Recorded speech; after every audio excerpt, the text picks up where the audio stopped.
Jujur, Ya, jujur aja Bang. kadang-kadang suka sakit hati melihat postingannya. Sakit hatinya tuh kok begini ya.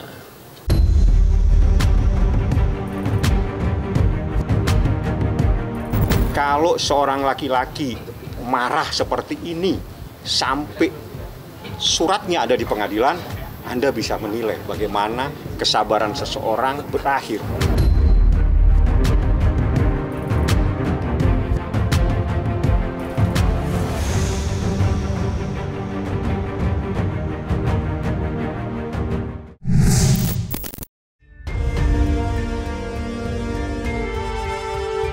Terjawab sudah teka-teki kelanjutan hubungan rumah tangga Baim Wong dan Paula Verhoeven.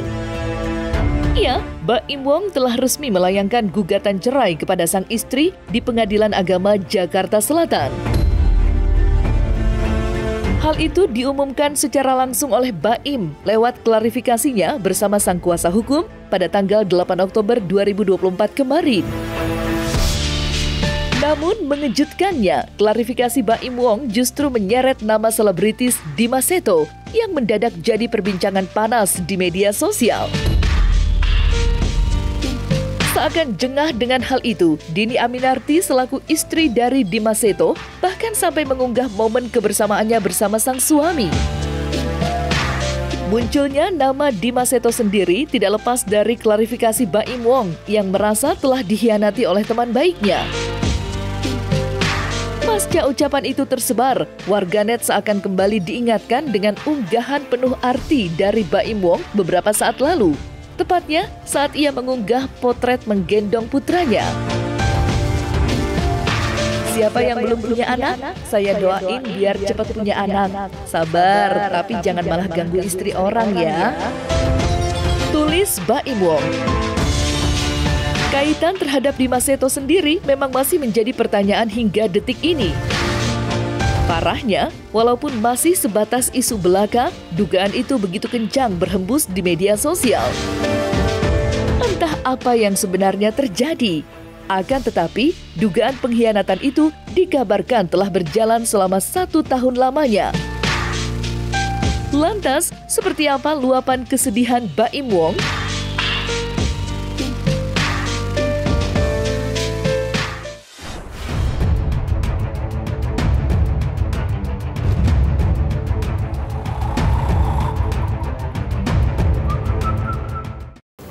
Jujur, Ya, jujur aja Bang. saya yang tahu masalahnya dan keluarga yang tahu masalahnya.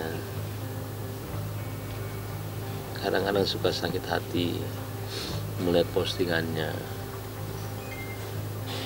Sakit hatinya tuh kok begini ya. Akhirnya kita mungkin ada rasa kayak tapi lama-lama sekali 2 kali posting saya takutnya jadi seperti dia. Saya mute semuanya dan saya yang di TikTok juga saya ini. Jadi setelah kejadian itu saya udah nggak pernah lihat postingan dia semuanya. Yang buat saya tenang, takutnya saya ada dendam karena yang tahu kejadian sebenarnya kan kita juga. Saya tidak bilang dia apa, cuman ya sakit hati aja ketika sebenarnya posisi saya itu sulit.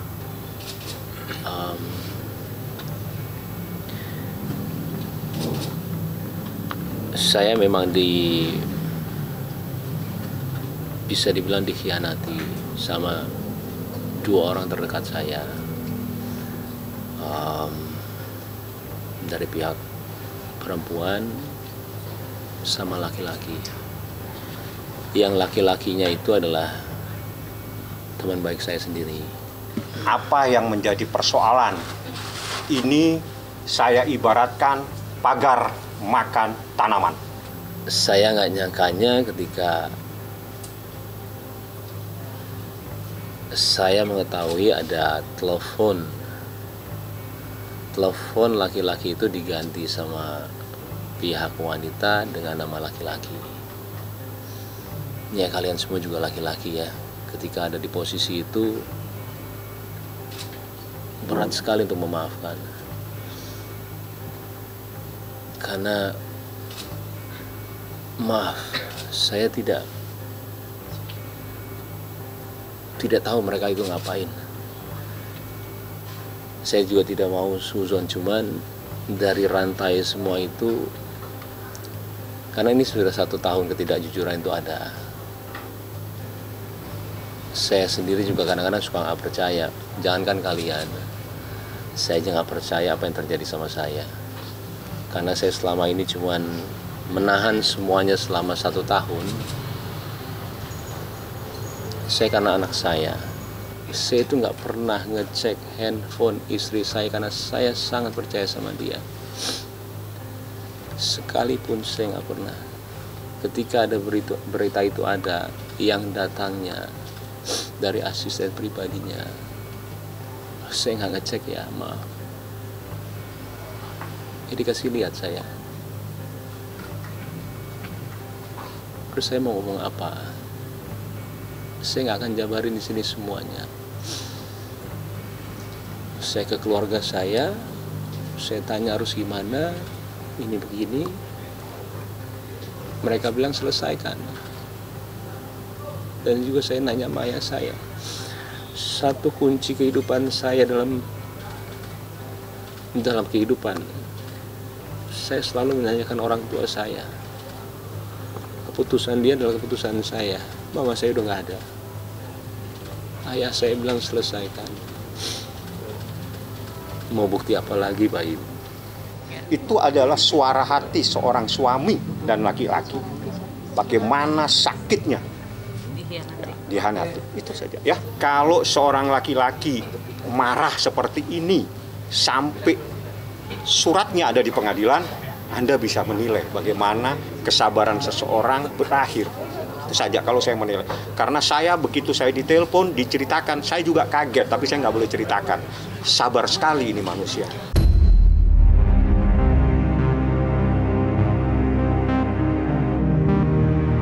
Namun, di sisi lain, isak tangis Baim Wong belum mendapatkan respon apa-apa dari pihak sang istri, yakni Paula Verhoeven. Tetapi yang mencolok, sosok advokat bernama Arjana Bagaskara yang digadang-gadang sudah ditunjuk menjadi kuasa hukum Paula Verhoeven sempat membagikan unggahannya di media sosial yang menyinggung klarifikasi dari pihak Baim Wong. Mendengar bahwa ada press conference dari lawyer Baim Wong, saya minta untuk tidak membuat opini-opini yang tidak diperlukan terhadap Ibu Paula. Terima kasih. Singgung Arjana Bagaskara. Lantas, seperti apa tanggapan pihak Paula Verhoeven terkait beredarnya isu yang mencoreng nama baiknya itu? Serta, mungkinkah pula jika permasalahan ini akan melebar luas hingga ke jalur hukum?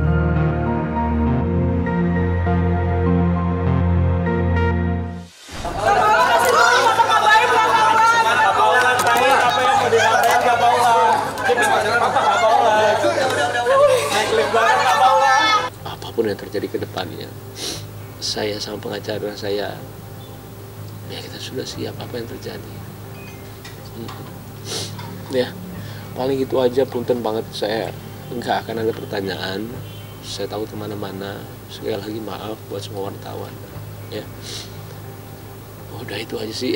Alhamdulillah tetap semangat untuk berkarya, berkarir. Doain aja Mbak. Makasih, doain ya. Selalu support dong. Ada support. Tiap hari terus mau kamu. Iya, makasih ya. Saya selalu mendengarkan orang ya. Jadi kepala sekolahnya bilang kalau saya itu tidak boleh melihatkan berpisah sama anak-anak sampai 8 tahun. 1 bulan itu saya tidurin anak mungkin jam 9, jam 10 saya nungguin dia tidur, saya keluar. Sebulan penuh saya begitu. Sampai ada satu yang saya nggak bisa cerita kejadiannya, saya tidak mau lagi. Saya bilang sama dia, saya nggak mau komunikasi lagi, saya nggak mau ini, nggak mau ketemu, nggak mau apa. Buat saya sudah selesai. Buat aku perempuan itu harus mandiri itu penting sekali ya. Balik lagi sebenarnya di agama juga kita diajarkan untuk tidak bergantung pada manusia gitu. Walaupun kita adalah makhluk sosial pastinya, tapi secara hati, secara prinsip kita harus bisa mandiri, karena apapun yang dilakukan orang lain itu tidak berdampak ke kita. Maksudnya misalnya orang lain mengecewakan kita atau bikin kita nggak happy atau apa, itu supaya tidak masuk ke diri kita, jadi nggak berdampak ke diri kita. Jadi buat aku perempuan tuh harus mandiri, karena ya kita harus jadi perempuan yang kuat.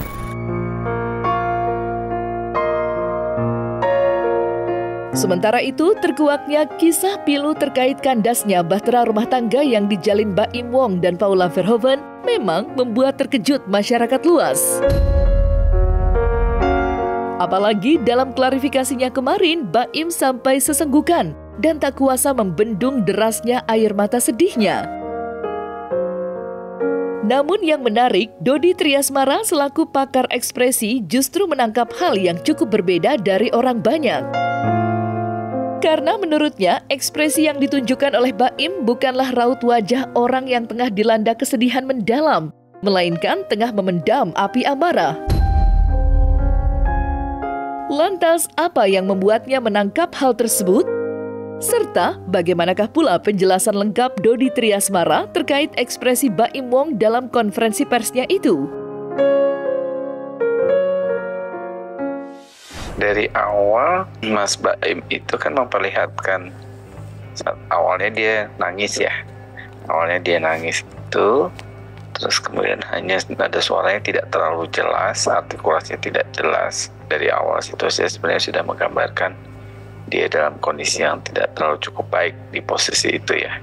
Itu yang pertama. Terus kemudian menarik karena kemudian ketika dia sudah bikin sebuah statement bahwa dia tidak akan menceritakan atau tidak akan menjawab beberapa pertanyaan gitu ya. Jadi dia sudah bikin locking istilahnya untuk tidak menjelaskan situasi yang benar-benar dia hadapi saat ini, atau kemudian ada beberapa pernyataan yang kemudian dia juga tidak sampaikan gitu. Pertanyaan yang diberikan juga dia berusaha untuk jawab secara lebih singkat gitu ya, terus kemudian singkat-singkat saja tanpa berusaha menjelaskan secara lebih detail. Jadi tidak terlalu banyak informasi atau hal-hal yang ingin dia sampaikan terkait dengan apa yang terjadi. Sekali lagi, mungkin saya tidak akan sering untuk ngobrol gini sama kalian ke depan ya. Maaf, saya sengaja sekarang begini supaya clear aja. Saya juga saatnya kali ya, bukan membersihkan nama saya, kayak sampai sekarang saya nggak tahu ini keputusan yang benar atau enggak. Karena kan saya harus bilang kalau memang ada ketidakjujuran itu.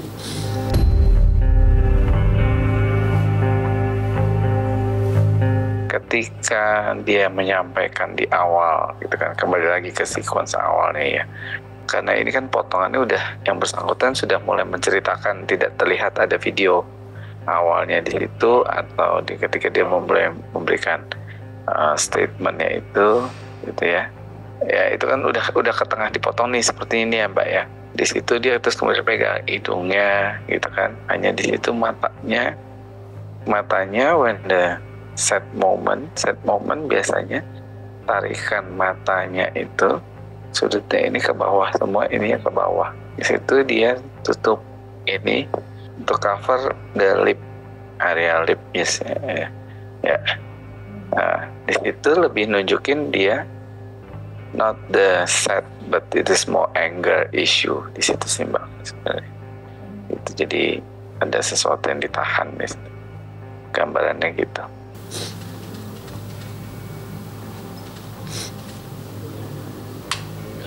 Udah saya itu aja sih. Angernya itu memang dari awal sudah muncul. Jadi ketika matanya itu kan kalau dia nangis yang sad itu yang gitu ya, ini tapi dia lebih ke this is flat gitu ya.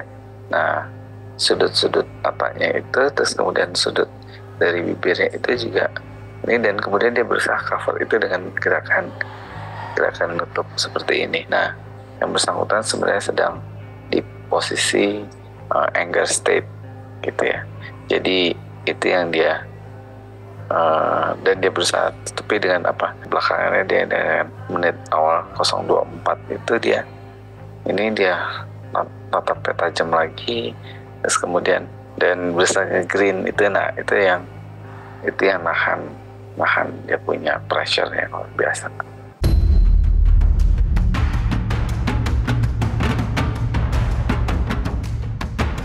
Nah, selesai sudah Cumi Lovers, saksikan terus Cumi Camp In-Depth, kabar lengkap, mendalam, dan akurat dari narasumber terpercaya. Dan jangan lupa untuk like, subscribe, dan juga share channel YouTube Cumi Cumi.